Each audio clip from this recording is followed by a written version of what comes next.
Welcome back to this week's reading of White Fragility, Why It's So Hard for White People to Talk About Racism by Robin DiAngelo.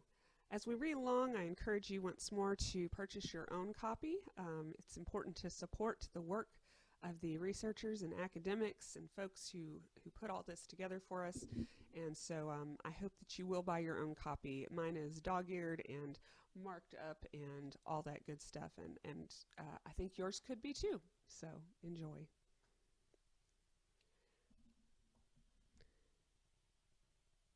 Today we begin Chapter 4. How does race shape the lives of white people? We begin with a quote from Ijeoma Oluo. White people, I don't want you to understand me better. I want you to understand yourselves. Your survival has never depended on your knowledge of white culture. In fact, it's required your ignorance. To understand how white people become so difficult in conversations about race, we need to understand the underlying foundation of white fragility, how being white shapes our perspectives, experiences, and responses.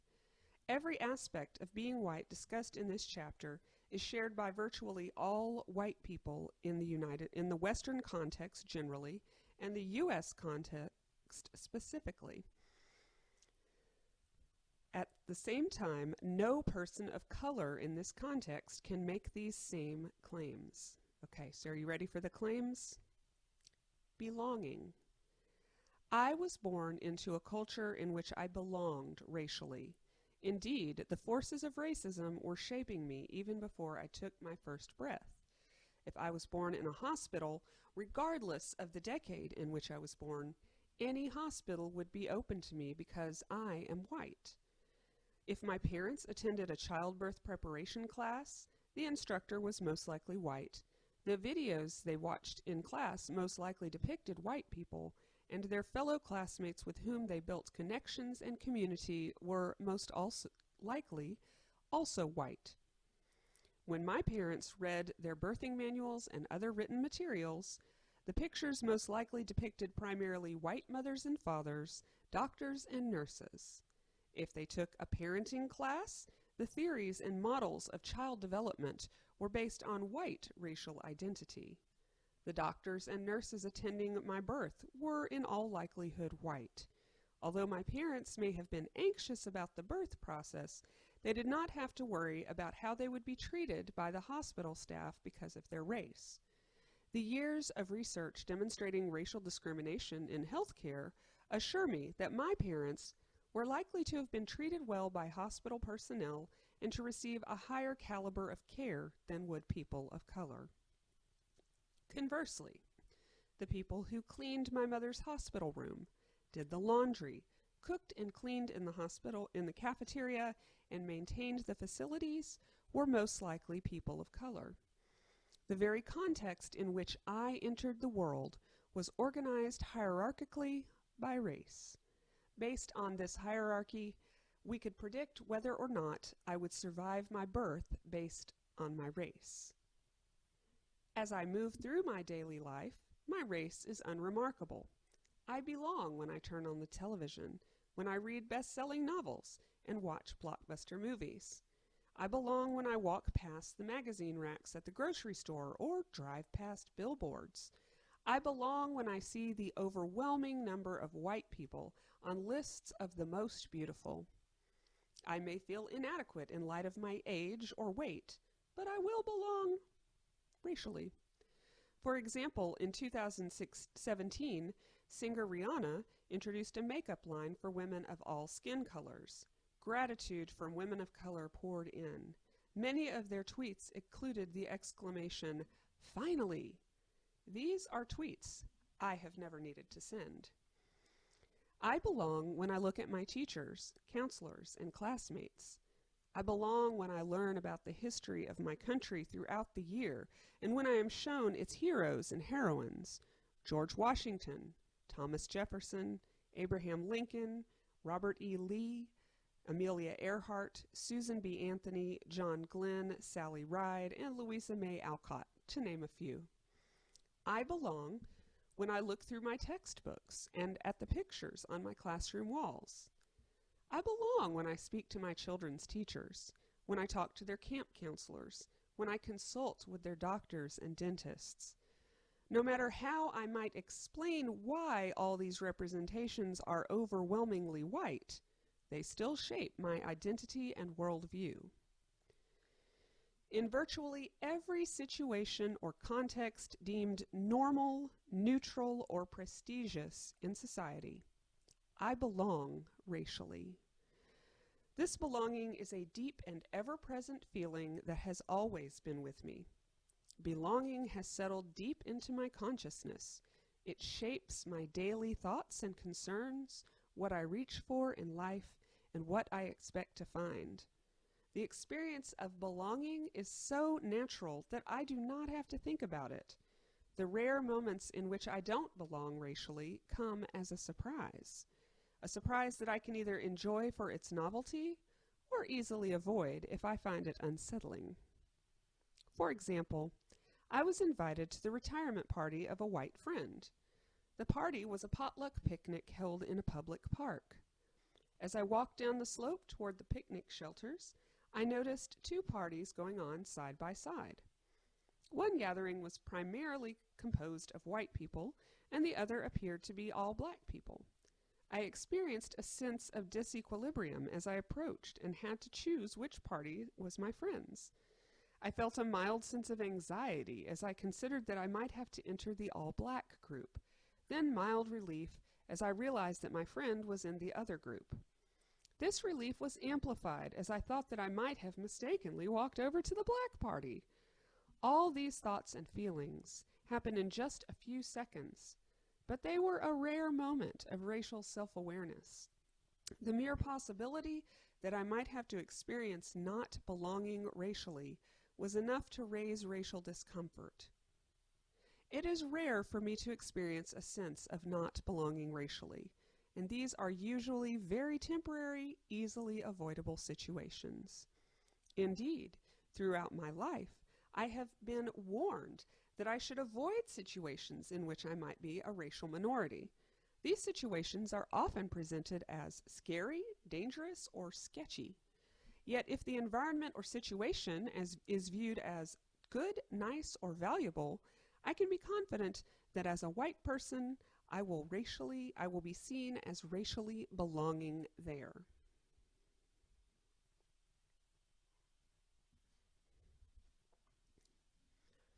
Carrying on with our self-analysis, freedom from the burden of race. Because I haven't been socialized to see myself or to be seen by other whites in racial terms, I don't carry the psychic weight of race. I don't have to worry about how others feel about my race. Nor do I worry that my race will be held against me. While I may feel unease in an upper-class environment, I will take for granted that I belong, at least racially, in these settings. I certainly will not be the only white person there, unless the event is specifically organized by or celebrating people of color. George Zimmerman would not have stopped me as I walked through a gated suburban neighborhood. Patrick Rosal writes poignantly about the pain of being mistaken for the help at a black tie event celebrating National Book Award winners. I have witnessed this assumption of servitude many times as I checked into hotels with colleagues of color. I have made this assumption myself when I have been unable to hide my surprise that the black man is the school principal, or when I asked a Latinx woman kneeling in her garden if this is her home. As I consider career choices, I will have countless role models across a vast array of fields. When I apply for a job, virtually anyone in a position to hire me will share my race. And although I may encounter a token person of color during the hiring process, if I am not specifically applying to an organization founded by people of color, the majority of those I interact with will share my race. Once hired, I won't have to deal with my coworkers' resentment that I only got the job because I was white. I am assumed to be the most qualified. If there are people of color in the organization who resent my hire, I can easily dismiss them and rest assured that their feelings won't carry much weight. If resentment from employees of color does manage to come to my attention, I can find copious validation and other support from my white coworkers who will reassure me that our colleagues of color are the ones who are biased. With race as a non-issue, I can focus on my work and productivity and be seen as a team player. This is yet another example of the concept of whiteness as property discussed earlier. Whiteness has psychological advantages that translate into material returns. As I move through my day, racism just isn't my problem. While I am aware that race has been used unfairly against people of color, I haven't been taught to see this problem as any responsibility of mine. As long as I personally haven't done anything I am aware of, race and racism are non-issues. This freedom from responsibility gives me a level of racial relaxation and emotional and intellectual space that people of color are not afforded as they move through their day. They don't lack these benefits just because they are members of a numerical minority, and I am not. White men are a numerical minority. People of color lack these benefits because they are racialized within a culture of white supremacy, a culture in which they are seen as inferior if they are seen at all. Raised in a culture of white supremacy, I exude a deeply internalized assumption of racial superiority. Having to navigate white people's internalized assumption of racial superiority is a great psychic drain for people of color, but I have no need to concern myself with that.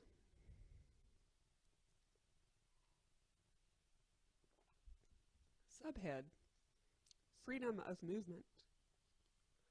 I am free to move in virtually any space seen as normal, neutral, or valuable.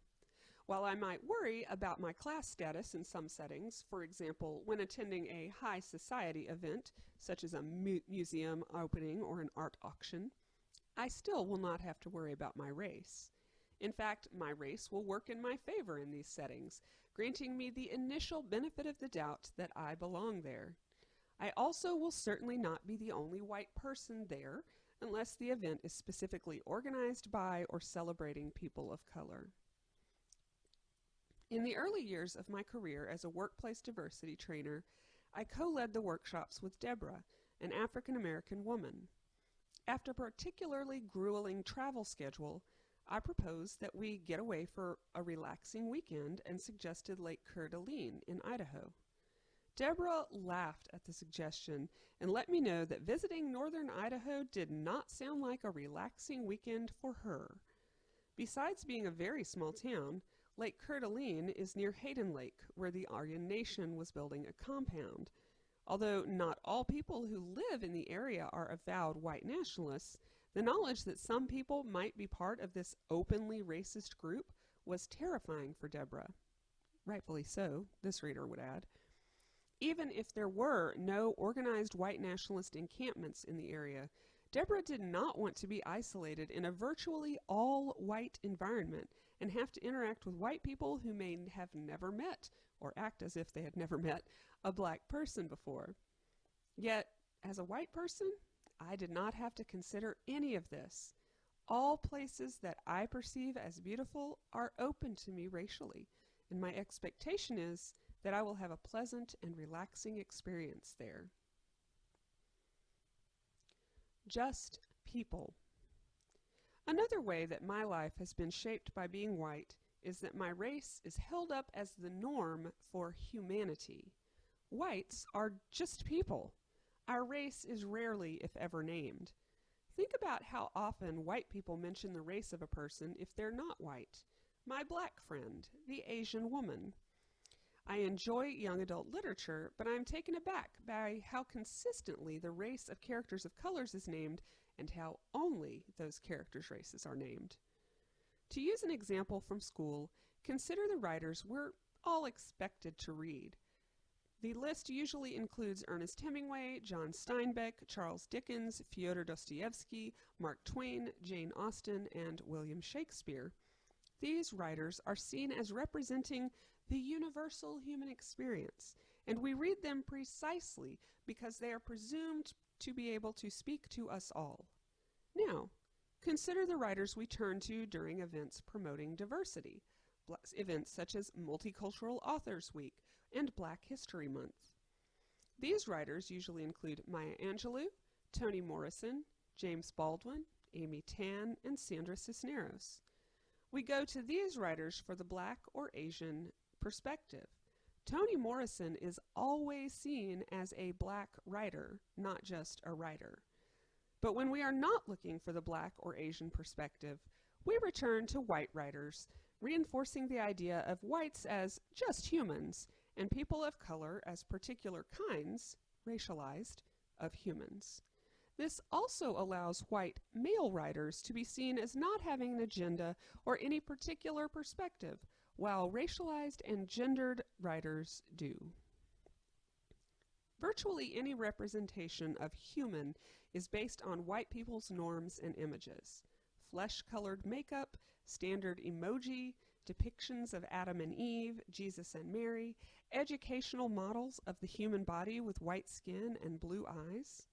Take, for example, a photograph that was circulated widely and featured in the Daily Mail. The photo of a blonde, blue-eyed white woman is captioned, "What would a scientifically perfect face look like?" Below the image is the question, is this the perfect face? This one example illustrates several concepts discussed thus far: the white racial frame, whiteness as the human norm, whiteness as ideal beauty, and whiteness as naturally superior. Not only is the idea behind the claim racially problematic in its own right, but it rests on and reinforces the backdrop of an earlier era of scientific racism. Consider models for child development and its stages, and how our culture talks about children as a collective group. Theorists present human development as if it were universal. Occasionally, we may distinguish between boys and girls, but even then, the categories are presumed to include all boys or all girls. Now consider the dynamics I have discussed thus far.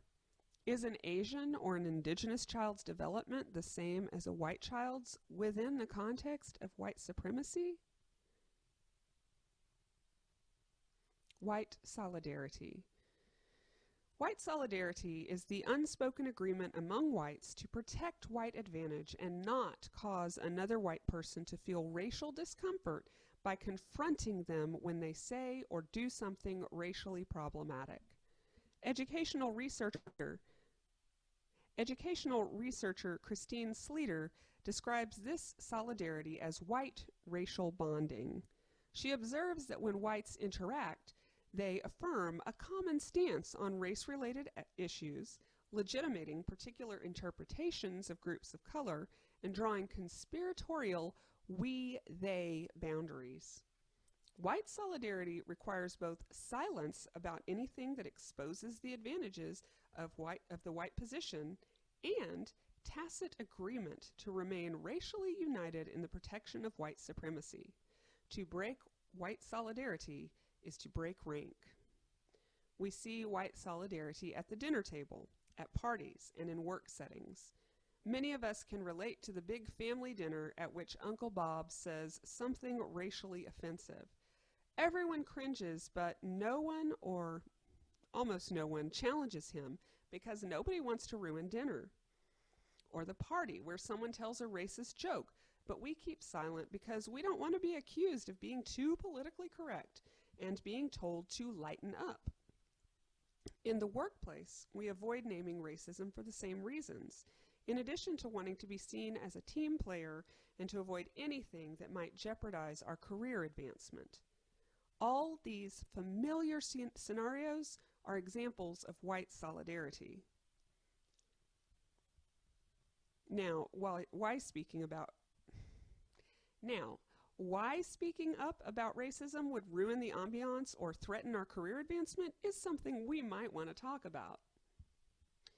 Going back to the main narrative, the very real consequences of breaking white solidarity play a fundamental role in maintaining white supremacy. We do indeed risk censure and other penalties from our fellow whites. We might be accused of being politically correct, or we might be perceived as angry, humorless, combative, and not suited to go far in an organization.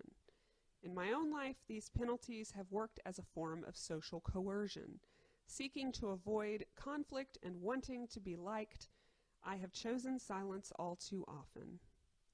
Conversely, when I keep quiet about racism, I'm rewarded with social capital, such as being seen as fun, cooperative, and a team player. Notice that within a white supremacist society, I am rewarded for not interrupting racism and punished in a range of ways, big and small, when I do. I can justify my silence by telling myself that at least I'm not the one who made the racist joke, and therefore I'm not at fault. But my silence is not benign, because it protects and maintains the racial hierarchy and my place within it. Each uninterrupted joke furthers the circulation of racism through the culture, and the ability for the joke to circulate depends on my complicity. People of color certainly experience white solidarity as a form of racism, wherein we fail to hold each other accountable, to challenge racism when we see it, or to support people of color in the struggle for racial justice.